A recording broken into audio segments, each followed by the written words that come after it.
My brother's voice carried across the restaurant with the confidence of someone who'd never faced consequences for anything in his life. So I accessed Riley's brokerage account. She gave me her password years ago, remember? And liquidated those weird tech stocks she'd been hoarding. Cleared my credit card debt completely. $43,000 worth of garbage shares turned into something useful for once. He said it like he'd done me a favor. I set down my fork very carefully and reached for my water glass. Across the table at Maroni's, an upscale Italian place where my family gathered monthly, Dad was nodding approvingly. Smart thinking, Kyle, Dad said. Riley's been sitting on those shares for what, 8 years? Doing nothing with them. At least you put them to practical use. Mom looked vaguely uncomfortable but said nothing. She never did when Kyle was involved. Golden child syndrome, my therapist had called it. Kyle could burn down the house and Mom would praise his initiative in testing the smoke detectors. You gave him your password? My sister Jessica asked, looking at me with confusion. Why would you do that? I hadn't. But explaining that to my family required energy I didn't have right now. It was years ago, I said quietly. I don't even remember. That was a lie. I'd never given Kyle access to anything. But 8 years ago, when I'd been 24 and living at home briefly between apartments, Kyle had watched me log into my accounts.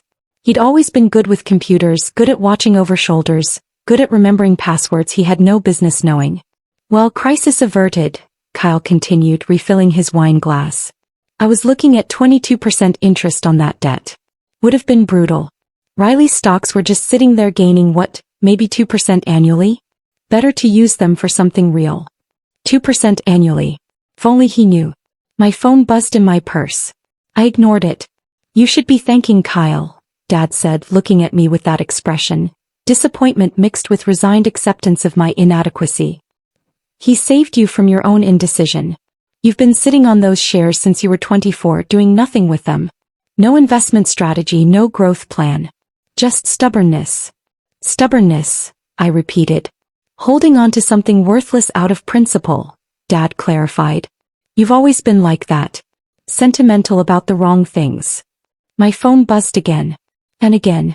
Excuse me, I said, standing. I need to take this.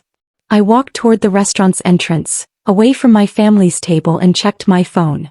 7 missed calls from Marcus Webb, my attorney. 12 texts from Marcus. 3 texts from Jennifer Chin, my financial advisor. 1 text from David Park, my business partner. I called Marcus first. Riley, thank God, he answered immediately. Where are you? Family dinner at Maroni's. What's wrong? Your brother. Falcon. Did he access your brokerage account? My stomach dropped. How did you know? Because Fidelity's fraud department called me 20 minutes ago. Someone liquidated 150,000 shares of Neuralink Technologies from your account this morning. The transaction was flagged because it's over $40,000 and the selling pattern doesn't match your historical behavior. I leaned against the restaurant's exterior wall. He just told me. At dinner. He said he sold my worthless tech stocks to pay his credit card debt. Marcus was silent for 3 seconds. Then, Riley. Did you authorize this sale? No. Did you give him access to your account? No. He must have used an old password he saw years ago. I never changed it because I never thought. I stopped. Marcus, why are you asking me this? Why does the amount matter? Another pause. Riley, Neuralink Technologies went public 6 months ago. You were a founding team member. Those 150,000 shares weren't worth $43,000. At today's closing price of $2,180 per share, they're worth $327 million. The street tilted slightly. I put my hand against the brick wall to steady myself. Say that again. $327 million. Your brother just sold $327 million worth of stock without authorization and kept $43,000 to pay his credit card debt. The remaining $326,957,000 is sitting in your brokerage account's money market fund right now. Minus taxes, you're looking at roughly $280 million in liquid assets. I couldn't breathe properly. Riley? Are you still there? I'm here. This is securities fraud. Unauthorized access to financial accounts. Potentially wire fraud. Your brother is looking at federal charges. I need to know, do you want to press charges?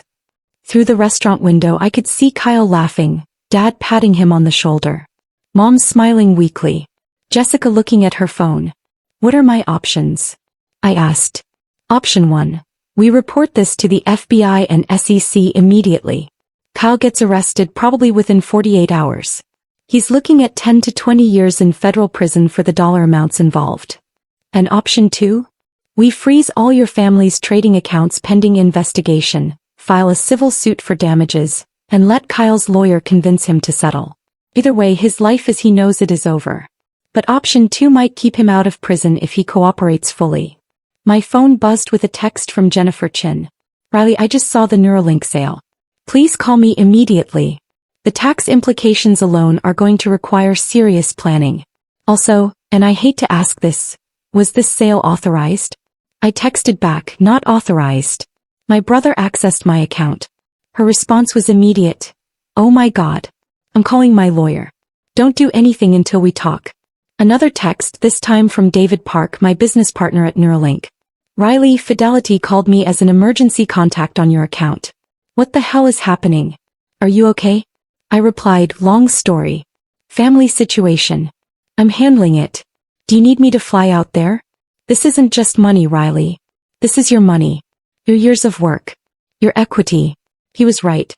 8 years ago, I'd been part of the founding team for Neuralink Technologies, a neural interface company developing breakthrough brain-computer interface technology. We'd been 5 people in a garage in Palo Alto, working 80-hour weeks, living on ramen and venture capital fumes. I'd been the lead biomedical engineer.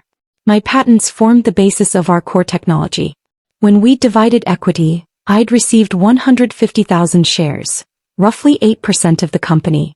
For 8 years we'd built something extraordinary. Last year we'd achieved breakthrough FDA approval for our first consumer product. 6 months ago we'd gone public at $1,200 per share. The stock had nearly doubled since then. My 150,000 shares had gone from a theoretical promise to $327 million in actual value. And Kyle had sold them for $43,000 because he'd looked at outdated paper statements from 2016 and assumed they were still worth nothing. Marcus, I said, can you come to Maroney's restaurant? Now. I'm 15 minutes away. Bring documentation. Everything. I want my brother to understand exactly what he did. Riley, if you're going to confront him publicly. I'm not confronting him. I'm educating him. There's a difference. I hung up and walked back into the restaurant. My family was still at the table, dessert menus open, laughing about something. Everything okay? Mom asked when I sat down. Fine, I said. Just some work stuff. Still doing that consulting thing? Dad asked dismissively. He'd never understood my career. I tried to explain Neuralink once years ago and he'd glazed over after neural interfaces. To him I was 32, unmarried, working some vague tech job that wasn't as prestigious as Kyle's position at a hedge fund. Something like that, I said.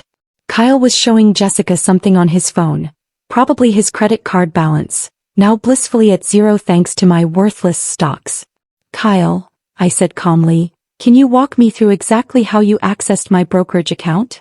He looked up, surprised by the question. Oh, I just used your old login. From when you lived at home that one summer. You had it written down in your desk drawer, remember? I kept a photo of it on my phone just in case you ever needed help with something. You kept a photo of my financial passwords. For emergencies, he said as if this were completely reasonable. And it turned out to be lucky. You had all that dead money just sitting there. Now it's doing something useful. And you sold all 150,000 shares? Every single one. Fidelity made it really easy. Just clicked, sell all, and boom. $43,000 in the account. Minus some fees but still. More than enough to clear my debt. Jessica's eyes widened. Wait, 150,000 shares sold for $43,000? That's like 29 cents per share. Riley, what company was this? That's terrible. Neuralink Technologies, I said. Kyle nodded. Some neural interface startup you worked for like a decade ago.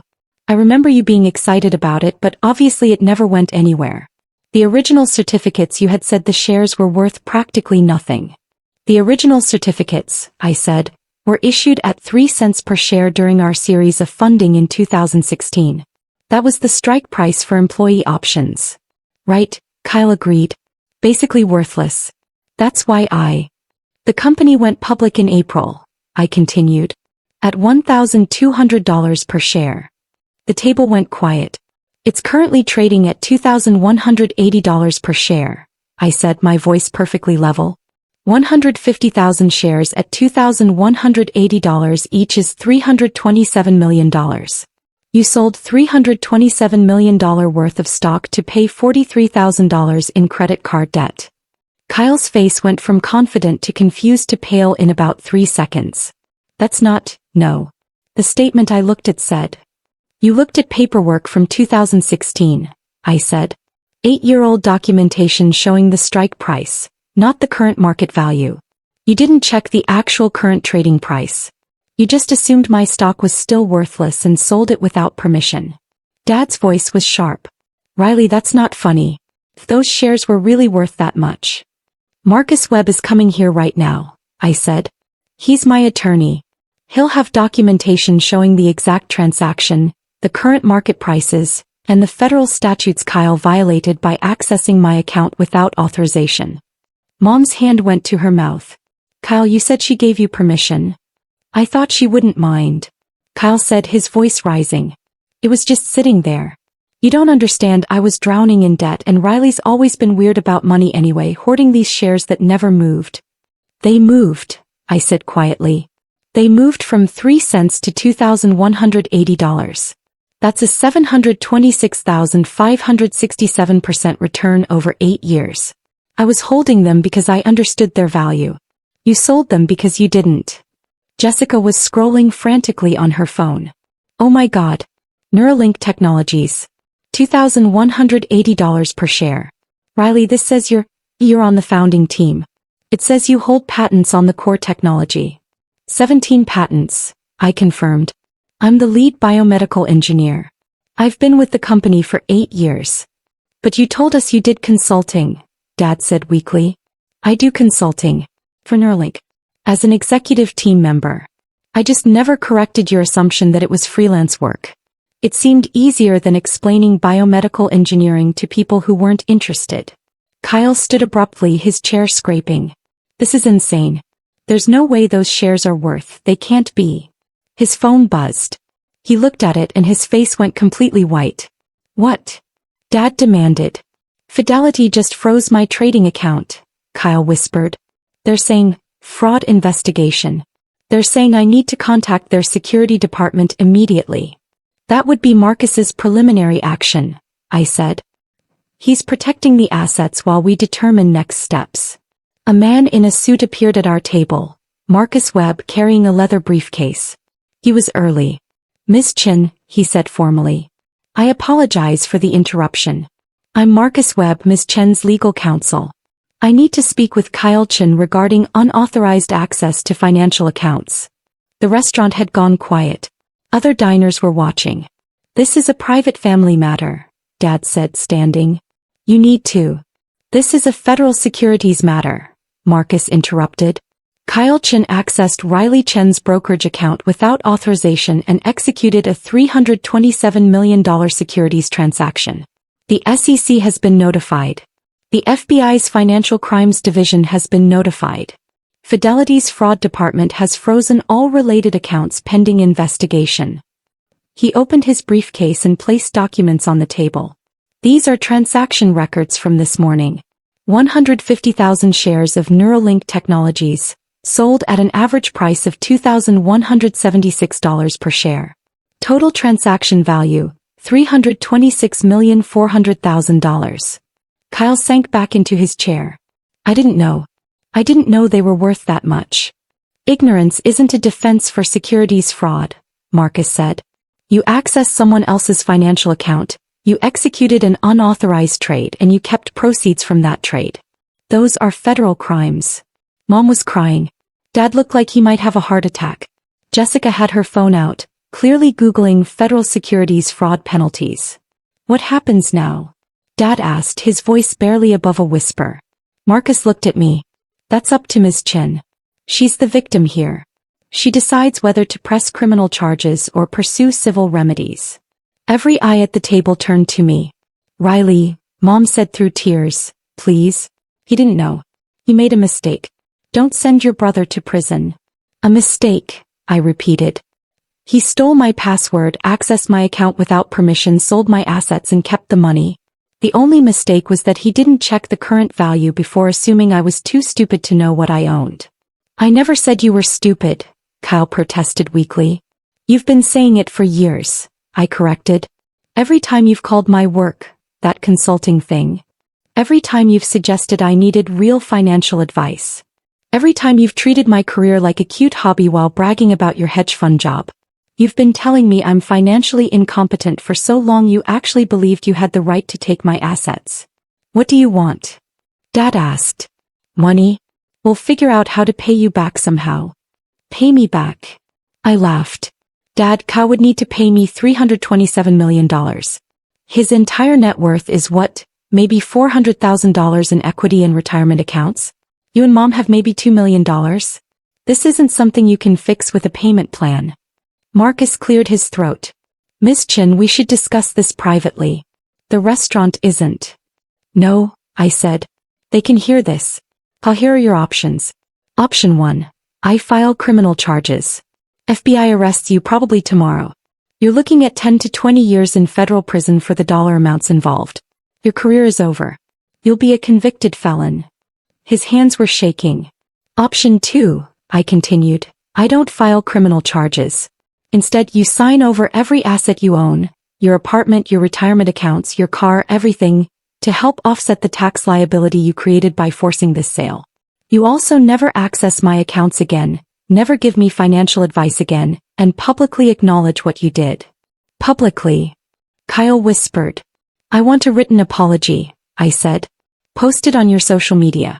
Explaining that you stole from me, explaining that you thought my assets were worthless. Explaining that you were wrong. I want everyone who's ever heard you condescend to me about money to know that you stole $327 million from your sister because you were too arrogant to check current market prices. That's humiliating, Dad said. It's proportional, I replied. He humiliated me for years by treating me like I was financially incompetent. Now he can experience humiliation while acknowledging the truth. Mom reached across the table. Riley, sweetheart, I know you're angry, but family is family. We can work through this privately. No one else needs to know. Everyone else already knows, I said. Fidelity knows. Marcus knows. The SEC knows. The FBI knows. My business partners know. The only people who didn't know are you, because you never bothered to ask what I actually do for a living. Jessica spoke up quietly. Riley, I'm so sorry. I never knew. When you talked about your work, I didn't pay attention. I assumed it was like Kyle said, some small consulting gig. I had no idea you were building something this big. No one did, I said. Because when I tried to explain it years ago, you all glazed over. Dad literally said, that sounds complicated, honey, maybe focus on something more practical. So I stopped explaining. I just kept working. Marcus's phone buzzed. He looked at it and frowned. Riley, I need to tell you something else. The Fidelity Fraud Department found additional unauthorized access attempts on your account. Kyle's been logging in every few months for the past 3 years, checking your portfolio. Kyle's face confirmed it before he spoke. I was just keeping an eye on things, making sure you weren't making stupid investment decisions.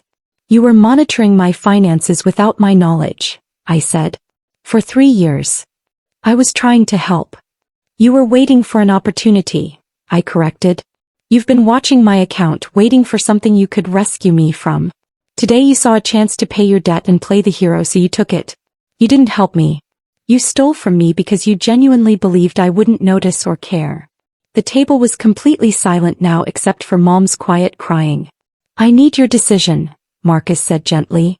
Criminal charges or civil settlement? I looked at Kyle. My older brother who'd spent 34 years being the golden child, the success story, the one who understood money. The brother who'd just stolen $327 million from me because he couldn't imagine I might be more successful than him. Civil settlement, I said. With conditions. Kyle's shoulders sagged with relief. You sign over all your assets, I continued. Full financial disclosure, full cooperation with my attorneys. You post the public apology I mentioned. You attend a press conference with me and Neuralink's legal team, explaining what you did and taking full responsibility. And you never ever give me advice about money again. A press conference? Dad said. That will destroy his career.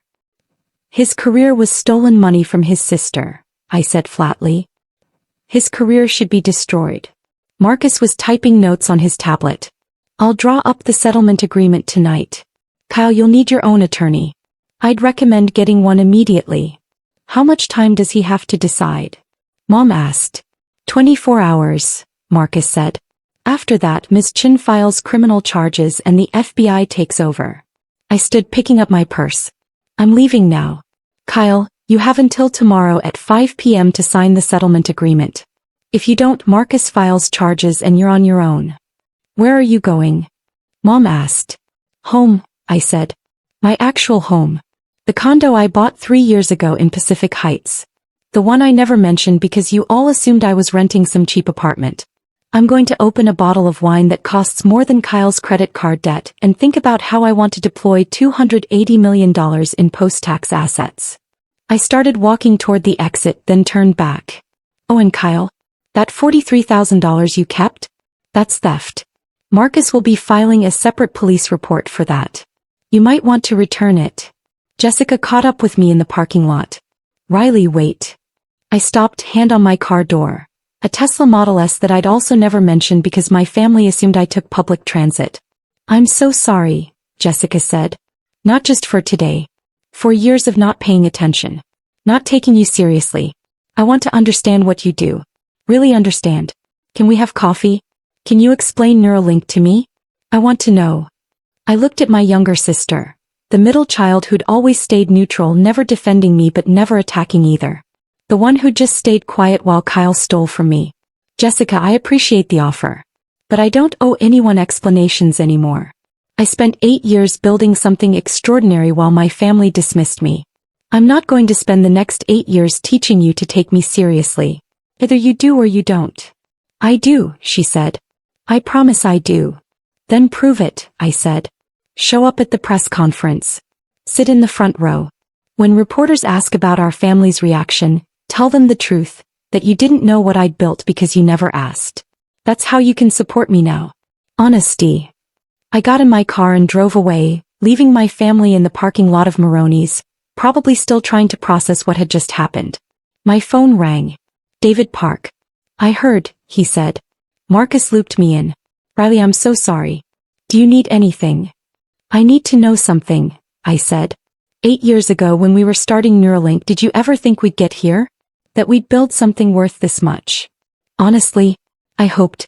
But I didn't know. You were the one who always believed. Even when VCs turned us down, even when the FDA process looked impossible, you kept saying we had something revolutionary. You were right. I was right, I repeated. I just wish my family had believed it too. Their loss, David said. You've got a whole company of people who believe in you. A whole industry that respects you. Your family will come around or they won't. But either way, you're still brilliant.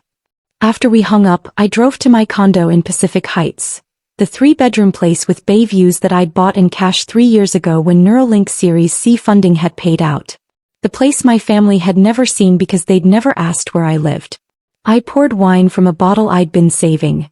A 2009 Chateau Latour that cost $3,200. It tasted like victory and vindication and 8 years of quiet success finally acknowledged. My phone buzzed with an email from Marcus. Kyle's attorney just called. He's willing to sign the settlement agreement. All terms accepted, including the public apology and press conference. He's terrified of federal charges. Documents will be ready tomorrow morning. Also, congratulations on your exit even if it wasn't on your terms. $327 million is extraordinary. You've built something remarkable. I replied, thank you. And Marcus? Make sure the press conference is well attended. I want everyone to see this. The next week's press conference was covered by Bloomberg, TechCrunch, and the Wall Street Journal. Kyle stood next to me, pale and broken, reading his prepared statement. I accessed my sister Riley Chen's brokerage account without authorization and sold 150,000 shares of Neuralink Technologies stock. I believed these shares were worthless based on outdated information. In reality, I sold $327 million in assets. I did this because I didn't understand the value of what my sister had built. I didn't take her career seriously. I assumed I knew better about finance than she did. I was catastrophically wrong. Riley Chen is a founding member of one of the most innovative companies in the biomedical field. She's a brilliant engineer and businesswoman. I apologize to her, to Neuralink Technologies, and to everyone I've misled about my sister's accomplishments. The reporters had questions. Dozens of questions. About Neuralink's technology, about my role in the company, about what I plan to do with the liquidated assets. I'm reinvesting, I said. Neuralink is going places. I'm buying back shares on the open market. I believe in what we're building. I always have. That answer made the headlines. Neuralink engineer buys back $200 million in stock after brother's unauthorized sale. The stock price jumped 12% that day. My family didn't attend the press conference. But Jessica sent a text. I watched online. I'm proud of you. I'm sorry it took this long to say it. Mom called a week later. Riley, we need to talk about Thanksgiving. What about it? We're hosting like always. We want you to come. We want to start over. Understanding who you really are. Understanding who I've always been, I corrected. I didn't change. You just finally paid attention. Will you come? Please. I thought about it. About 8 years of dismissal and condescension. About Kyle's theft and Dad's approval of it. About a lifetime of being underestimated.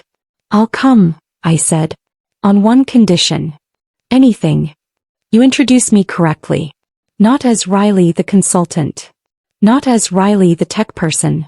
As Riley Chen, founding engineer and major shareholder of Neuralink Technologies. I want my actual accomplishments acknowledged. I'm done being diminished. We can do that, Mom said quietly. We should have done that years ago. Thanksgiving came. I arrived at my parents' house in my Tesla, wearing a custom Armani suit that cost more than Kyle's monthly rent. Mom answered the door, and for the first time I could remember, she looked at me with something like awe. Riley, she said. You look successful. I am successful, I replied. I've been successful for 8 years. You're just seeing it now. The dinner was awkward. Kyle sat at the far end of the table, barely speaking, his settlement having cost him his apartment, his car, and most of his retirement savings. Dad tried to make conversation about my work but kept using wrong terminology, mixing up neural interfaces with artificial intelligence. But when Dad raised his glass for the traditional Thanksgiving toast, he said, to family. And to Riley, whose achievements we should have celebrated years ago. We're sorry it took a crisis to open our eyes. It wasn't enough. Not really. 8 years of dismissal couldn't be erased by one toast. But it was a start. After dinner, I drove back to Pacific Heights to my beautiful condo and opened my laptop. Neuralink had a new funding round coming up. New patents to file. New technology to develop. I had $280 million in liquid assets and a vision for what came next. My family finally saw me clearly. But the truth was, I didn't need them to anymore. I'd built something extraordinary while they weren't watching. And I was just getting started.